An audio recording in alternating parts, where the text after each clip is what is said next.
So welcome back to another rebuild here on NBA 2K25 Next Gen. In today's video, we are back with another episode of our Lebron Era rebuild series, and today it's going to be the Memphis Grizzlies. The 2010-2011 NBA season in Memphis was certainly an interesting one to say the least. This was a team that ended up winning 46 games.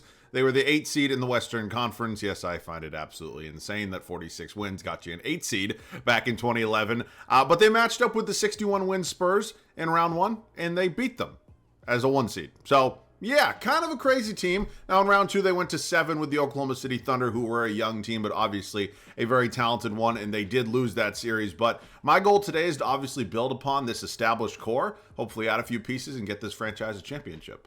Now, let me know down below in the comment section which LeBron era rebuild you are looking to see next. I have gone through the majority of them. I think this is our 18th one, so kind of slowly but surely making our way to the end of this series. I have been very much enjoying it. It seems like you guys have been as well. So, along with that, any other video ideas, rebuild challenges, new series, whatever it is you guys are looking to see, I'm open to. So, excited for this one today, man. Obviously, a nice established core in place here already.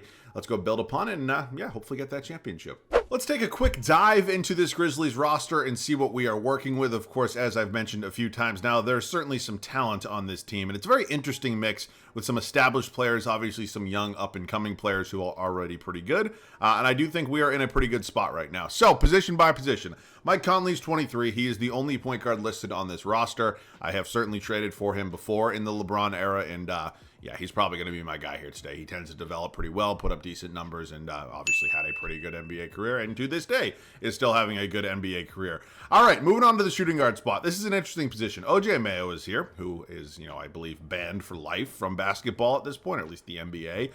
He's 25 years old and is a 78 overall. And while there's certainly room to grow there in that overall, I do think it's a spot I'd eventually like to upgrade. So, this isn't an indictment on OJ Mayo. I certainly think he's a fine option at the starting shooting guard spot, but I do think it would be one of the positions we could likely upgrade at some point in time.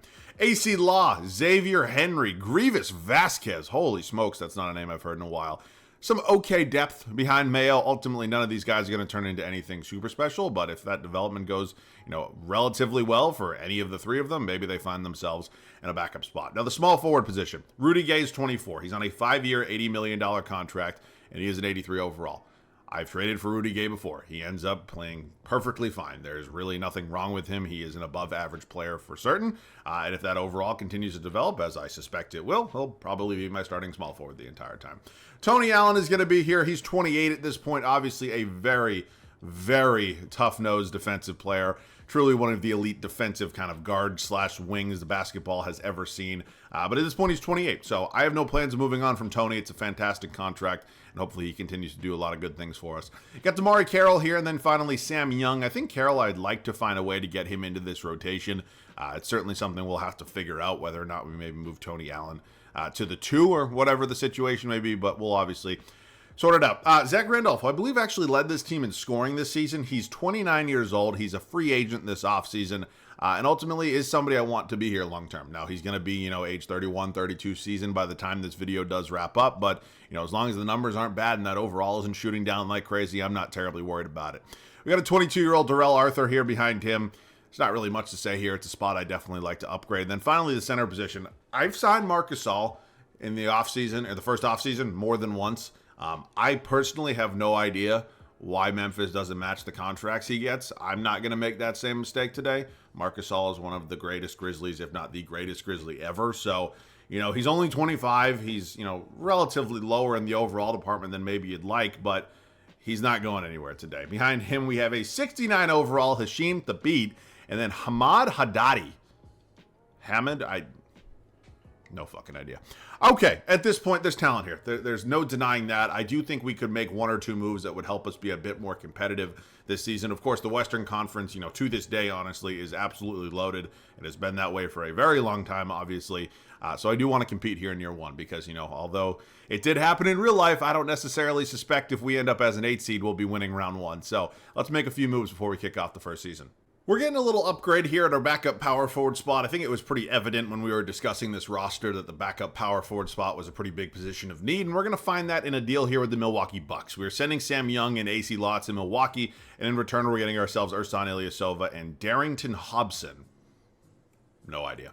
Ilyasova is 29 years old. He does have another year of team control after this. There's also no numbers here, so I don't know if this was his first season in the league. I don't think it was, but probably because I don't know if this is like a user created or Sean Ilyasova, but 75 overall is definitely a really nice upgrade, especially considering we didn't have to give up really anything of significant value. So welcome to the team. As things currently stand, there are 0 point guards on this roster outside of Mike Conley. So, of course, we are desperately in need of finding a backup one, and we're going to do that in a deal here with the Boston Celtics. Grievous Vasquez, Darrington Hobson, who, of course, we just acquired. Hashim Thabit, who at this point in time is making $4.8 million annually. Not a great contract, not going to deny that. And Nate Robinson's 26 is on a multi-year deal, and we're also getting Marquise Daniels back in this trade. So I don't think Daniels will stay on this team. If you couldn't figure it out, I did end up moving Tony Allen to the shooting guard spot. He went down 1 overall. Not terribly worried about it. I wouldn't mind now moving Marquise Daniels because we definitely need to find ourselves a new backup center. Hamid Haddadi is probably not going to cut it behind Marc Gasol. So, even if it's a 1-year, 2-year contract, I'd certainly be willing to take a flyer on somebody like Ryan Hollins. It's a player option. I mean, it's certainly not the worst, player out there I could get. I just, I think there's a little bit. Ooh, Timofey Mozgov. Now, this is a fake Timofey Mozgov, obviously, but I don't think he would be the worst option, just considering what that contract does look like. Antonio McDyess is 36. He's probably not going to be here after 1 season. So, we're going to make a trade here. Actually, who is this? This is Ryan Hollins. We're going to make a trade here with the New York Knicks. Pick up Mozgov, of course, only 24 years old, is on a multi-year contract. And again, it is a little unfortunate that this isn't, a real 2K created player, mold of Mozgov, but kind of just is what it is. So I think in total, we've only given up 2 second-round draft picks, and I think we have upgraded this team now. These aren't superstar players we've acquired, but, building out the depth with this group, I think, was really important. So I don't think there's any other trades. We are going to have a lot of notable free agents this offseason. That's something I've certainly noticed, which, is not always my favorite scenario to run into, but I think we're probably be able to live with it and obviously re-sign all our guys, guys being Gasol, Randolph, and Mike Conley. So let's set this rotation for our first season. We're now ready to go here for year 1 in Memphis. We have finalized the starting 5. I did have to make, a somewhat difficult decision at our shooting guard spot. Decided to go with Tony Allen. I think he provides a lot defensively, obviously, and again, the guys around him are certainly capable scorers of the basketball, so I think making Allen the starting shooting guard makes the most sense to me. So he'll obviously be paired up with Mike Conley. Got Rudy Gay here at the 3, and then Zach Randolph, Marc Gasol as our starting front court. Bench unit's okay. I think we've obviously improved it since the start of this video. That kind of goes without being said. OJ Mayo will be my 6th man off the bench. Probably no big surprise there. Nate Robinson, who we acquired from the Celtics, will be Conley's backup. Ilyasova backing up Randolph, Mozgov backing up Gasol, and finally DeMarre Carroll backing up Rudy Gay. So I think we are a playoff team. I understand how good the Western Conference is, but I think this team has enough talent, star power, if you will, and then obviously enough depth as well. Something I did notice is we currently do not technically own our first-round pick here in 2011. It says the Minnesota Timberwolves have it, and it is lottery protected. I'll do a little research on that, see if I can confirm it. It's always very, very hard to go back, a decade and a half and actually check what the protections were, but I'll give it my best effort. But that's where we're at for now. Again, I do believe in this team. Are we going to win a championship? Probably not, but I think we are definitely moving in the right direction. So see you guys at the end of year 1. 51-31 ends up being the final record here for us in Memphis. It is not a bad first season whatsoever. This was a 48-win team in real life, and honestly, I'll take it. Now, I will tell you, just because I wanted to let you know, I did do a bit of research, as I mentioned, and I was curious why our first-round pick was lottery protected. Now, here in 2K, it actually said the Minnesota Timberwolves owned it, but that is not correct. Or maybe the pick was traded at some point in time. I have no idea. But here in real life, on deadline day in 2010, the Jazz and the Grizzlies made a deal. The Utah Jazz traded Ronnie Brewer to the Memphis Grizzlies Thursday for a protected 2011 first-round pick. Now, I don't know for a fact that it is the actual pick from the Grizzlies, but that is my assumption, hence why I don't have my draft pick. Now, it's lottery protected. We're not going to be in the lottery, so it doesn't really matter. This is all kind of a moot point at this, time, but just want to let you know. LeBron's going to be your MVP. That's his first season in Miami. John Wall, your Rookie of the Year. Manu Ginobili coming off the bench in San Antonio. We got Andrew Bogut, Kyle Lowry, and then Rick Carlisle, head coach of the Dallas Mavericks. Of course, they actually won the finals in real life. So let's discuss the standings here real quick. We ended up as a 5 seed with 51 wins. We're going to be battling with Melo and the Nuggets in round 1. Here is a look at the Eastern Conference. Let's go over some of our stats here real quick. See how everybody played. Randolph led this team in scoring. Rudy Gay, not a bad second option whatsoever. Mike Conley, OJ Mayo, Marc Gasol. I thought Marc Gasol would do a little bit more in the scoring department. Ultimately his overall appears to be down. Not really sure why that is, but shit. Now, the one thing I am a little nervous about is because he was a second-round pick, we might not have, his restricted rights. But, yeah, I'm not really sure why Mark's so pissed, but obviously he's not really thrilled with us at this point in time. That's very, very strange. Nonetheless, it is us in Denver here in round one. Chauncey Billups, J.R. Smith, Carmelo Anthony, Nene. You got Chris Birdman Anderson, Ty Lawson, Kenyon Martin, Aaron Aflalo. That is a very deep and talented team there in Denver. I'm not going to lie to you. I think they're better than us, and they're going out, and they are proving that because we just got swept in the first round of the playoffs. Now, 5 seed, losing to a 4 seed is not, crazy. It's not the end of the world. Would have liked to have taken at least one game off of them. That would have been nice. Randolph was fantastic. You can't really ask him to do more. Rudy Gay's numbers went down. Mayo's numbers went down. Brutal series for Mike Conley. 7.5 points a game, and he was 32% from the field. Mike, buddy, what are you doing? You're in contract talks at this point, my friend. I mean, you can't go out like that. Wow. Gasol sucked as well. He was like 42% from the field. He only gave me 6 rebounds a game. He's now down to an 80 overall. What is going on here today with Marc Gasol? Everybody else's morale is totally fine, but is it a system thing? I have no idea. We'll sort it out. Again, I'm really hoping I don't lose him for nothing. Maybe that's the problem and why Marc Gasol is always a free agent here in offseason number 1. Maybe it's because he's always in a bad system here in Memphis, or there's bad relations. Like there's no team chemistry on or anything like that. It's a non-realistic rebuild. Dwight Howard, who pretty much always only averages like 16 points. Dwight Howard was a lot better than that. Okay, it is offseason number 1. I don't think there's going to be any Grizzlies retiring here. This is a very, very big offseason ahead for us, and one that I'm a bit nervous about, if I'm being completely honest with you. So we're not going to be in the lottery, which means we don't have our draft pick. We will sim there real quick, and yeah, we're just not going to have our pick. It's going to Minnesota, number 22. Okay, Lionel Hollins, goodbye. I'm not saying it's his fault. I'm not saying he deserves to be fired. Maybe he does, maybe he doesn't. But ultimately, if it had anything to do with Marc Gasol's, morale, his overall being in the toilet, I'd certainly like to fix that pretty quickly. So, Donnie Nelson sitting here. Unfortunately, we're Memphis, so we just don't have a huge coaching budget. I'll throw an offer at all 3 of the great coaches that are sitting here, and it's going to be a style for video. Again, I try to mix it up, but I can't do much if 2K is going to limit me with the coaches available and the cap I have in terms of a coach. So. Okay, Gasol is restricted, which is really good news for me. I thought there was a possibility that maybe he was not going to be. Randolph will obviously be unrestricted. My biggest priority is getting him back. So we're not going to have any draft picks this year. It's fine by me. Mayo, Ilyasova, all these guys are being brought back. Qualifying Mike Conley, Marc Gasol will both be offered it. And then again, just got to make sure we get Zebo back. I mean, there's really no way I can do anything else. Okay, at this point, so we don't have bird rights on Gasol, but we do have his restricted rights, which means whatever he does get eventually, I'll be able to match. Mike Conley does have 3 offers. None of them are, serious contracts. So we're going to offer a deal here to both Randolph and Conley. Thankfully, they both accept. And then I'm going to have to likely wait on Gasol. He's going to go to the Thunder. Okay, fuck off. 3 years, $31 million. Certainly going to match that. Okay, at this point in time, it's about making a few other upgrades. Again, still not sure why Marc Gasol is so pissed off and frustrated. If that ends up carrying into like next offseason in year 3, I think I'm going to have no choice but to trade him. It's not something that happens super often to me in my videos, so I'm not really sure what it is to fix that. Hopefully it's just the new head coach, but we'll sort that out. I do think I'd like to make one trade at this point. As I mentioned, I do want to make a somewhat big trade and try to find an upgrade in this starting 5. I think the obvious position to start with would be the shooting guard spot. Now, this isn't a, indictment on OJ Mayo or Tony Allen, but I do think we need an overall upgrade there if we want a shot to be truly competitive. So I'm offering up Mayo, Xavier Henry, and Darrell Arthur. I don't know. Mayo probably could have remained my 6th man. He's going to be a free agent next offseason, but ultimately we're not giving up a lot here in terms of value. So, are there any other players I could be willing to part with? I mean, I don't hate the idea of maybe dealing out, 30-year-old Ersan Ilyasova. Who's going to be a free agent next offseason. Okay, cool. I don't have a lot of draft picks, so honestly, I think I'd rather give up Ilyasova in a situation like that. And Kevin Martin, again, is just going to be a really nice fit, I think, with this starting 5 as well. So at this point, we do need to find ourselves a new backup power forward. We do actually have a little bit of money sitting here. Glenn Big Baby Davis is an option for us. So sure, why not? I'll throw a little money here at Glenn, see if he's willing to come over here to Memphis. And he is. Okay, that's not bad.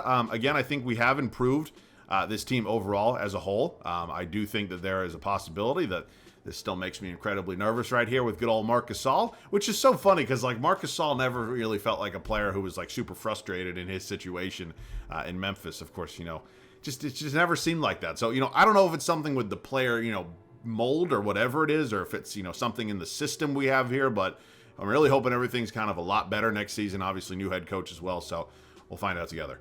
Okay, I'm really excited for what year 2 could be, potentially. I think this is obviously the best team we've had to date, and I think this is a team that fits really well together. On top of that, Mike Conley still remains my starting point guard. Kevin Martin actually went down a couple overalls, which, frustrates me a bit considering he is only 28 years old. Now, his numbers did go down a bit last season, but ultimately that age shouldn't really be the deciding factor, which I don't know. Rudy Gay still got Zach Randolph, and Marc Gasol is now up in the overall department, so I don't know. Maybe it'll all work out in the end, but I need a pretty good season out of him because he's actually our second highest overall, or tied for our second highest overall. I should have expected that Tony Allen regress a little bit. I thought that was a possibility, and honestly, I may even consider a trade right now.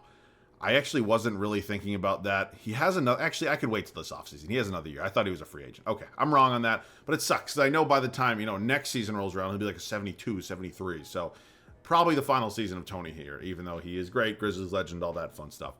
Glenn Davis will be the backup power forward, Timofey Mozgov, who's actually developing quite nicely. That kind of doesn't really look like Mozgov, but again, who cares? Damari Carroll, and then finally Nate Robinson rounding out this rotation. So, I think we've improved the depth. Obviously, a lot of progression with some of our younger star players, and new head coach as well with Mike Stauffer. So, is it time? I think we could be a top 3 seed. I really do. I'll see you guys at the end of year number 2.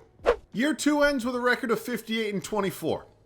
1,000% we'll take that. 60-plus wins would have been absolutely elite, but I'm never going to be upset about a 58-win season. Derrick Rose is your MVP. Kyrie, Rookie of the Year. He's a member of the Sacramento Kings. You got Baron Davis coming off the bench in Philly. Bogut wins Depoy. I think he won it last year as well. Rodrigue? Boboa? Not going to do it. And Keith Smart, your Coach of the Year in Golden State. So we are, they're the 4 seed? Oh, it's the stupid fucking division thing. I always forget about that. I really do. Okay, let's take a look at the standings. We were, technically speaking, 1 game worse than the Warriors, but of course the divisions are in play. I'm so happy they got rid of that. I really think it was just not a good rule. And again, I think divisions are pretty pointless, and they kind of always have been. All right, Kevin Martin. His overall went down to start off this season, which was not great, but he ends up having a really good year, leading us in the scoring department. Rudy Gay, Mike Conley, Zach Randolph, Marc Gasol is like 10-10 at this point. He is, look at his relations, he is annoyed. Maybe it's not the coach. Maybe it wasn't Lionel Hollins' fault, but yeah, I don't know. I mean, I don't expect Marc Gasol to be putting up 25 and 10. Like, that's just not the way this team is constructed. That's just not the player he is, but I don't know. I thought he'd, maybe outscore somebody in the starting 5, but I guess not.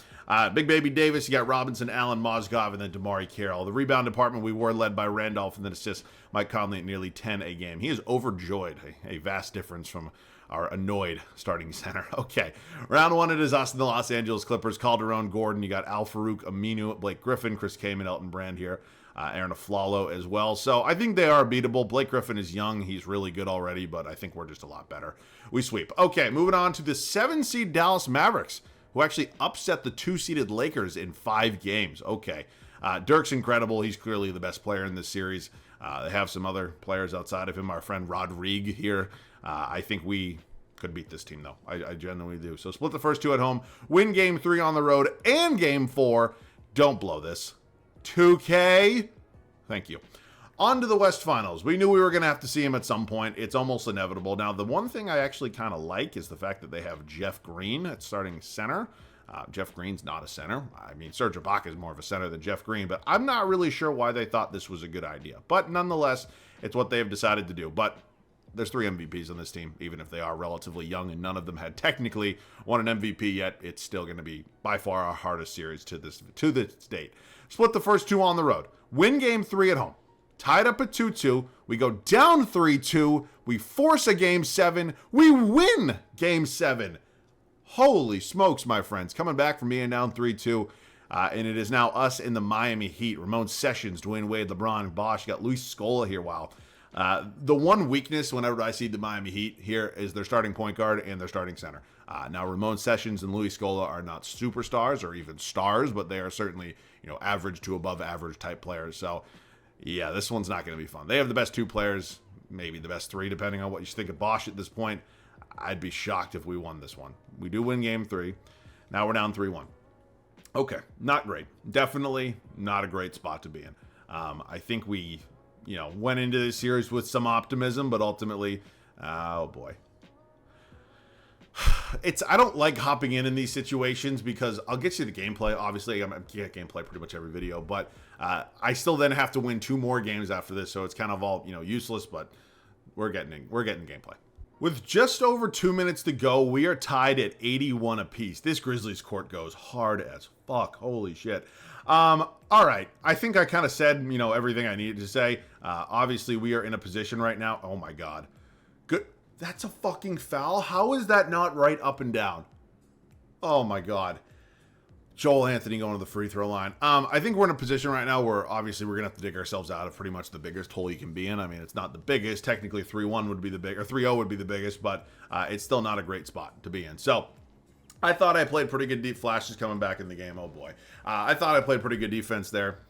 I guess 2K disagreed with me on that take, but yeah, I kind of just got to focus and do my thing at this point. I mean, I'm going to definitely not give up on the gameplay, if you will. So we're going to try to do our best here to win this game, bring this series back to Miami, and eventually get to the point where hopefully we can return for a potential closeout Game 7. So we're getting ahead of ourselves, though. I got to focus.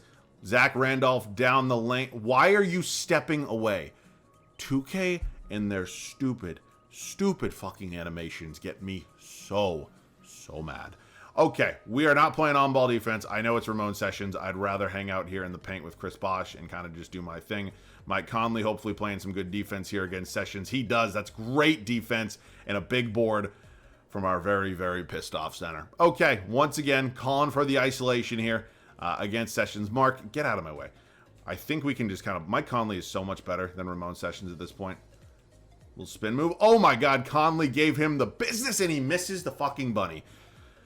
This game and the animations. It's not like I'm missing a shot meter. There is literally no shot meter here. And Sessions can get the layups apparently, but I can't. Okay, that's cool. I am going to try. Nope. Kevin Martin got 6 points for me on the night, buddy. I need a little bit more. Kevin Martin go. Did he get fouled? What happened there? Did Dwayne Wade block? Oh boy. Oh brother. Oh my god, I cannot believe that LeBron actually didn't score that one. All right, we got numbers here on the fast break. Dwayne's just completely boxing me out here. I'm not really sure what to do at that point. And they got Chris Bosh on me here. I actually probably shouldn't take this switch, but I will. Anyways, Rudy Gay going through contact, can't get it to go. What are you doing, Randolph? I wasn't even paying attention to the clock, to be completely honest with you. Now I'm mad. Now I am mad. And I am annoyed, and everything about this game is pissing me off. I hate the gameplay so much, but you all enjoy it for God knows what reason. Bosh hits the first one. It's pretty much solidified if he hits the second one. I mean, there's 24.4, so, we're going to need a 3, obviously. It's just a really, really brutal spot to be in. So, Bosh back to the stripe. Second free throw. Take the fucking shot, dude. You're like Giannis at the line. Second one is up, and it is going to be good as well. So we got to go quickly here. That kind of goes without being said. I'm going to call a screen here, and hopefully he just gives me a somewhat open shot. We don't have anything here. I don't know. No. Goodbye. No way around it. That was certainly a frustrating end to what was a really promising season. We made it through the Demon Western Conference just to line up with a guy named LeBron James, who shot 44.5% from the field and 21% from beyond the arc. Okay. It is time for the final offseason. Obviously, we are as close as you can possibly get without actually winning a championship. So I still do think there's a lot of really good things to be positive about heading into this offseason. But I know we're close, but I also don't want to run the risk of just being like, yeah, we're close, we'll get it done. Because that's not always the case. So I think we do have a first-round draft pick this year. It's at number 26. We also have a second-round pick, which I don't really need. So I'll draft somebody here, probably going to be included in a trade. Aaron Baines is sitting here. Okay. Sure. Welcome to the team. Okay. At this point, I think it comes down to, do we want to make another major upgrade in this starting 5? I'm not seeing any, huge weak points in this starting 5. I do think there's a possibility for upgrades. It's just about figuring out which guy I'd want to upgrade. So, I'm going to consider a few different things. Ultimately, I'm not going to completely force the issue, but we have some draft picks as well that are certainly tradable assets. So I'll see what I can come up with. If possible, I'd like to find a way to upgrade our starting shooting guard spot. Now, Kevin Martin led this team in scoring last year. He did not have a bad season whatsoever. This is not a shot at him. If he continued to play that way, I'd probably be fine with him another year. But I know for almost a fact that his overall is probably going to be around an 81, 82 to kick off next season, whereas Andre Iguodala is already 3 overalls higher. He is kind of a similar-ish age, 1 year younger, but I do think he's also a better overall player as well. So offering up Martin and Baines, they want Marc Gasol for DeAndre Jordan. You know, it's a different type of center. Obviously, you know, it wouldn't be the worst trade in the world, but I think I'd rather just give up the draft picks and hopefully find myself a way to get this deal done. Good God. Good God. All right, I paid a hefty price, but obviously I can't take the draft picks with me. Tony Allen's certainly going to be on his way out as well, whether or not he's traded, for a new backup shooting guard or a new backup point guard, because Nate Robinson's a free agent as well. That's TBD, but we know one thing for sure, that his overall is going to regress. So I'd like to find a way to make an upgrade at one of the backup guard positions. Then, of course, we'll sign whichever one we do not get. So Mario Chalmers is not my favorite option. Rudy Fernandez. Gerald Green, low-key, not a bad option. Dude has some fucking hops. Jody Meeks. Ooh, Jody put up 9 a game. Okay, Mr. Cheeks. Okay, Jody Meeks. Welcome to the team. And then our point guard options, a guy like CJ Watson, I actually don't hate whatsoever. So we'll bring in CJ Watson on a multi-year deal. And then I think that is going to do it for the moves. I think we made a nice upgrade in this starting 5. I think the bench unit is even a little bit better than it was the year before. And again, certainly should see some overalls go up a bit with the majority of this team. So we are all in. It is our final season. I'll see you guys at the rotation. Final season here in Memphis, coming off a heartbreaking end to what was overall a really good year for us here, where we lost the NBA Finals to a really talented Miami Heat team. Now, this offseason, we did make a nice upgrade, not only in the starting 5 with Andre Iguodala, but on our bench unit as well. Mike Conley, Andre Iguodala, Rudy Gay, Zach Randolph, Marc Gasol. Bench unit, Jody Meeks, Glenn Big Baby Davis, Timofey Mozgov, CJ Watson, and Damari Carroll. I am really hoping it's enough. I don't know that for a fact that it is. There are certainly still some question marks with this team, but it is obviously now or never. So hopefully they go out and prove that we are here for a reason. See you guys at the end of year 3. We were better than we were a season ago. 60-22 is the final record here. It's only 2 games better, but again, still moving in the right direction. Derrick Rose has won 2 straight MVPs. Anthony Davis, member of the New Orleans Hornets, is your rookie of the year. You got David Lee. That's not a name I've heard in a minute. Your 6th man. Timmy D winning DPOYs at age 36. Okay. Klay Thompson, most improved in Indiana. Not bad. 71-11. These fucking demons in Oklahoma City are going to be the reason that I don't win a championship. We're not even a fucking 2 seed. God, 60 whatever wins gets me. Good Lord. I mean, we're only 1 game behind the Warriors, but still.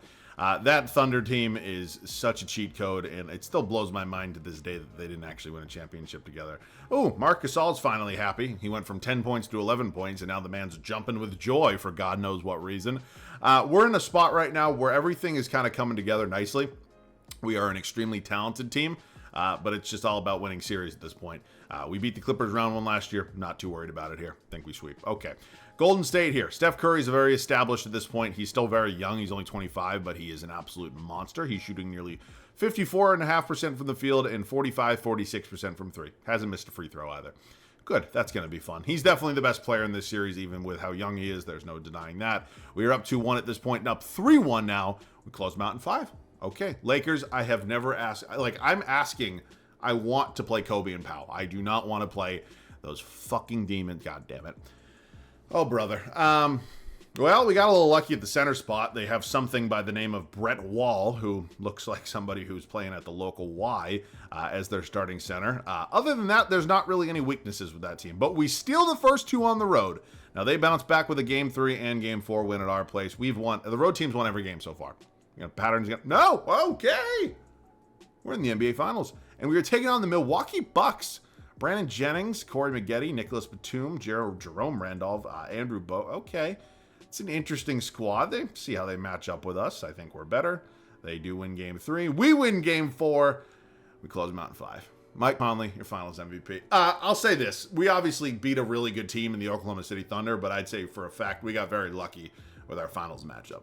I think if we had Miami again, or maybe a team like Chicago, who obviously had, the 2-time MVP, who lost in round 1, by the way, I think that might be a bit of a different series. But can't always play on what ifs. That's how these things work. So I had a lot of fun with this one. I remember watching this Grizzlies team, when I was young, my early, late, 11 years old, 12 years old, 13 years old. It was a lot of fun. And these teams were really talented. They played elite defense, and ultimately they were just never quite good enough to win a championship. But you still think back, and they upset a 61-win Spurs team that was absolutely dominant throughout that era. So it was a fun team. I'm sad they never got a championship, and obviously happy I did get them one here today. So I hope you guys enjoyed this one. Of course, let me know any other video ideas down below in the comment section. I know many people have been suggesting some different series for me to do as well, and that's certainly something I'll consider as once we get past the playoffs, and obviously we'll have draft stuff, free agency stuff. So I really do appreciate all the ideas. But that'll do it for me. As always, thanks so much for watching. I love you guys. I'll catch you guys all in the next one.